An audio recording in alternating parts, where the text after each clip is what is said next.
E aí, rapaziada, então, continuando aí a série de cardiologia, eu vou falar de um tema que é um dos temas que mais importantes, assim, em termos de patologia, que é a hipertensão arterial sistêmica, tá? Eu vou falar somente as noções básicas, vou falar definição, diagnóstico, vou falar como a gente pode, os fatores de risco, né, do paciente, e pretendo fazer um vídeo futuramente sobre o tratamento, tá? O tratamento da hipertensão arterial também pretendo fazer posteriormente, beleza? Bom, o que vai ser então a hipertensão arterial sistêmica? Vai ser um aumento da pressão arterial, tá? Suportada, ou seja, é uma pressão que ela é quando o paciente está em repouso, tá? O paciente não correu, não fez nenhuma atividade física brusca e ele vai ter uma pressão arterial aumentada. A pressão arterial que a gente define como hipertensão vai ser de 140 milímetros de mercúrio sistólica e 90 milímetros de mercúrio diastólica, tá? Então a gente vai ter um aumento da pressão arterial e o paciente vai ter que ser essa hipertensão vai ter que ser suportada, tá? Bom, como a gente vai fazer o diagnóstico da hipertensão arterial sistêmica? Bom, uma coisa que o pessoal confunde muito é que às vezes a gente faz uma vez só, né, a medição ali da hipertensão arterial e o paciente e o pessoal acha que já é hipertenso. Não é assim, tá? A gente tem que fazer pelo menos duas vezes essa medição, tá? Da hipertensão arterial no paciente. E, e aí eu vou falar para vocês os possíveis diagnósticos, tá? Porém, a gente mede a primeira vez no consultório mesmo, né? Na parte do hospital, a gente faz o diagnóstico, né? A gente faz a medição aí da hipertensão arterial. E depois a gente faz uma outra medição, porém, de forma ambulatória ou de forma residencial, que a gente chama de MAPA ou MRPA.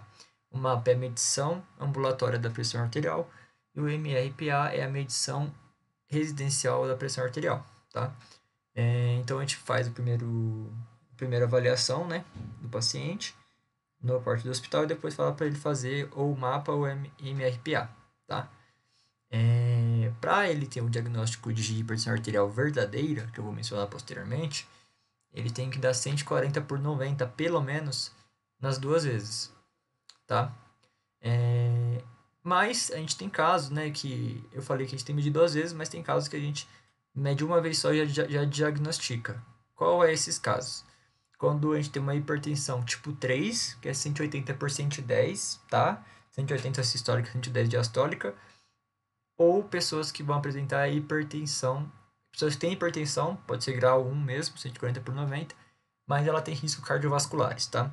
Insuficiência cardíaca, etc. Então, ela tem esses riscos e ela apresenta hipertensão, qualquer tipo de hipertensão, tá? Seja o tipo 1, tipo 2 ou tipo 3.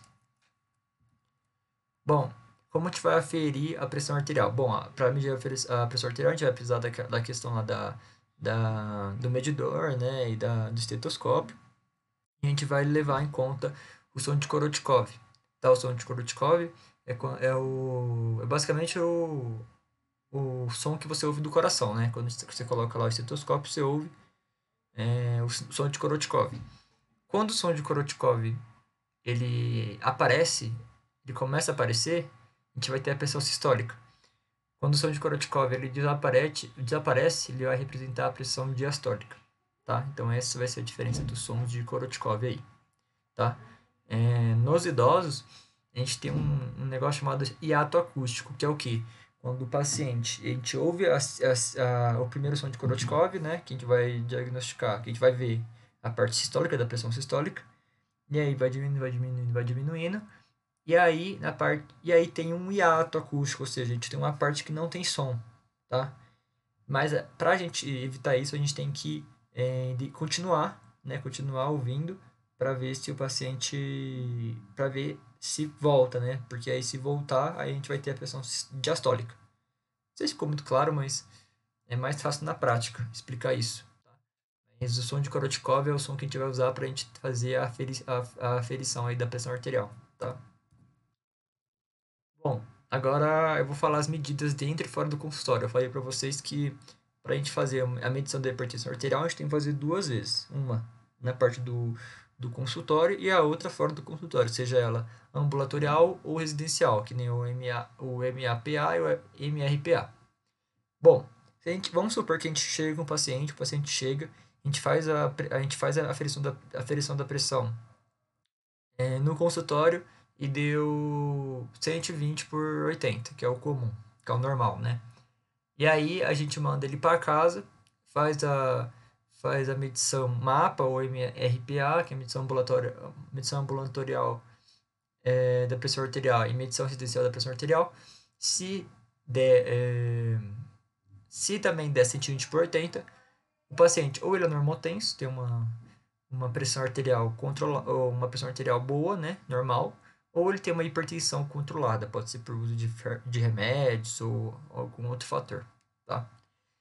Se o paciente chega, então, no consultório, a gente faz o exame, a gente faz a aferição e não deu hipertensão, deu 120 por 80. Porém, a gente manda ele para casa, ele faz o MAPA, o MRPA e deu hipertensão arterial, deu 140 por 90, por exemplo. Então, a gente vai ter uma hipertensão mascarada, tá? É uma hipertensão que, quando tá no consultório, a gente não consegue diagnosticar, porém, quando tá em casa, aí a gente tem esse diagnóstico, né? Infelizmente. Então, a gente vai ter uma hipertensão mascarada aí, tá?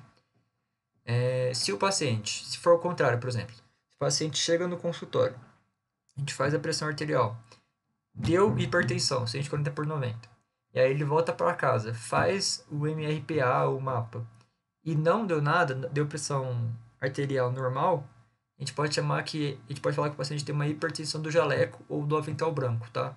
Que é quando o paciente na consulta tem hipertensão, porém quando não está na consulta, né, quando ele está em casa, não, perdão, quando ele vai na consulta ele tem pressão arterial, porém quando ele não vai na consulta ele tem pressão arterial, então ele tem medo, né, da questão do jaleco branco, né, então por isso que é o nome, hipertensão do jaleco branco ou do avental branco, tá? Se o paciente apresenta hipertensão arterial no consultório e a gente faz um MRPA, um mapa para ele, e ele também é diagnosticado com hipertensão, tem 140 por 90, a gente chama isso de hipertensão verdadeira, tá? Então aqui a gente pode ver um pouco.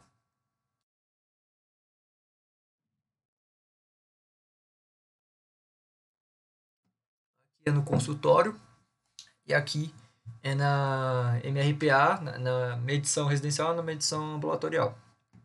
Se a gente tem uma pressão menor que 140 por 90 no consultório, a gente tem uma pressão menor do que 140 por 90 na medição residencial, na medição ambulatorial, a gente tem um normotenso ou uma hipertensão controlada, que nem eu falei, às vezes por uso de diuréticos, não sei, por algum motivo, e aí o paciente ele tem uma hipertensão controlada.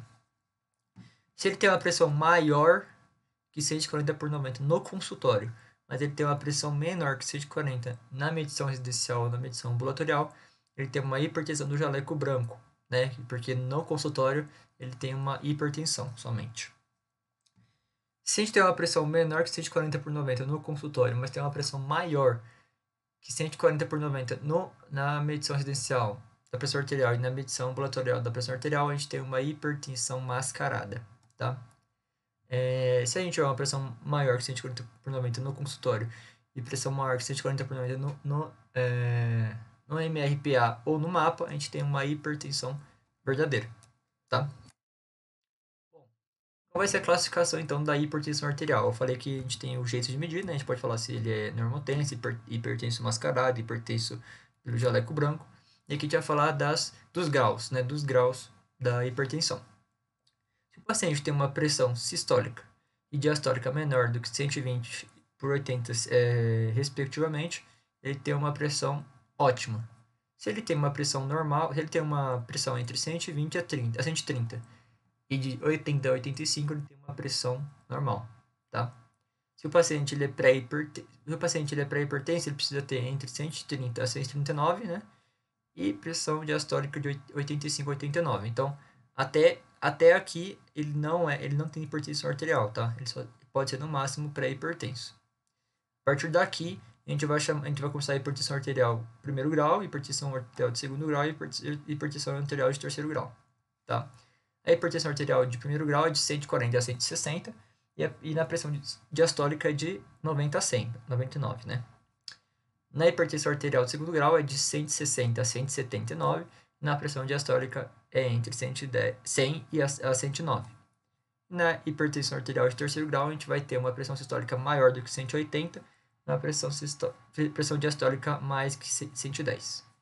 Tá? Não sei se ficou meio confuso, mas é isso. Tipo assim, até aqui a gente não é hipertenso, e aqui a gente tem a hipertensão de primeiro, segundo, terceiro grau, né? Então, a gente pode diferenciar aí, né? Se o paciente tem, por exemplo, uma hipertensão arterial entre 160, tem 165 por 102, ele tem uma hipertensão arterial de segundo grau, tá? Quando, por exemplo, a gente tem uma pressão que, por exemplo, ele tem uma pressão sistólica de 160, uma pressão diastólica de 92, por exemplo, a gente sempre vai para o pior, que é o maior. Então a gente pega uma hipertensão arterial de segundo grau, tá? A gente tem também a hipertensão sistólica isolada, que é quando só a parte sistólica está aumentada, por exemplo, 160 por 85. Então, ele tem uma hipertensão arterial, porém sistólica somente, tá? Bom, quais são os exames complementares que a gente vai ver? Então, a gente foi lá, a gente fez o diagnóstico do paciente, viu se ele tem uma hipertensão verdadeira ou não, viu o grau, né? Viu o grau que o paciente está, o grau da hipertensão dele. Qual vai ser os exames complementares que a gente vai fazer? Bom, a gente vai ver a questão dos rins, a questão do coração em si, né? E a questão do metabolismo. Então, por exemplo, a gente vai ver primeiro a urina, exame de urina, que é o EAS, com microalbuminemia, tá? Ácido úrico, glicemia, né? Para ver se o paciente é diabético ou não, hemoglobina glicada, potássio, a filtração glomerular e creatinina e potássio, a gente meio que está mais relacionado com a parte dos rins, né? Filtração dos rins. O lipidograma, para ver se tem uma possível arteriosclerose, alguma coisa assim. Eletrocardiograma, né, para ver a situação do coração em si, né, se tem alguma doença cardíaca. E fundoscopia. Tá? A fundoscopia ela é meio que opcional, ela é mais um exame físico, né, na verdade. Mas eu vou falar sobre a fundoscopia também na questão da como eu posso falar? Eu vou falar na semiologia cardíaca, tá? O que não é necessário pedir? Sódio, não precisa pedir. Urina, não precisa pedir. Ecocardiograma, não precisa pedir. E função de tireoide também não precisa pedir, tá? Não é necessário, não é obrigatório nenhuma dessas quatro causas aí, como eu posso falar? Esses quatro componentes. Bom, então a gente já classificou, viu a questão dele, viu os exames complementares, a gente vai fazer a estratificação do paciente. O que é isso? A gente vai classificar se o paciente ele tem alto risco ou ele tem baixo risco, tá? Se o paciente tem uma lesão de órgão-alvo, diabetes mellitus, riscos cardiovasculares ou lesão renal crônica, ele já é tratado como alto risco, tá? Não sei se vocês perceberam, mas esses quatro fatores, lesão de órgão-alvo, diabetes, risco cardiovascular e lesão renal crônica, a gente consegue ver por isso, né? Então, por isso que a gente faz os exames. A gente faz exames para ver se ele tem alguma dessas situações. Se ele tiver alguma dessas situações, ele já é classificado como alto risco, tá? Direto. Ele já é um alto risco, tá? E pacientes com pressão arterial de terceiro grau, como eu falei, de 180 por 110 aqui, independente se ele tem ou não esses fatores de risco, ele é também classificado como alto risco, tá? Independente se ele tem ou não. Fatores de risco, a gente tem daqui na verdade não é fator de risco, daqui na verdade são lesões, né? Síndromes ou lesões pré-existentes. Fatores de risco, a gente tem o sexo masculino, a idade, se tem uma alta idade, se já é velho, dislipidemia, ou seja, a questão da gordura na parte do sangue, né? Tabagismo, obesidade, histórico familiar e resistência à insulina. A gente vai pegar e a gente vai ter que saber isso aqui de cor. Por quê? Porque se o paciente ele tiver três desses fatores, e ele for hipertenso tipo 1, que é do 90, que é do 140 a 160 e do 90 ao 100, então ele já é classificado como alto risco também. Se ele tiver 3 desses aqui, ele é classificado como alto risco, tá? E é isso, tá?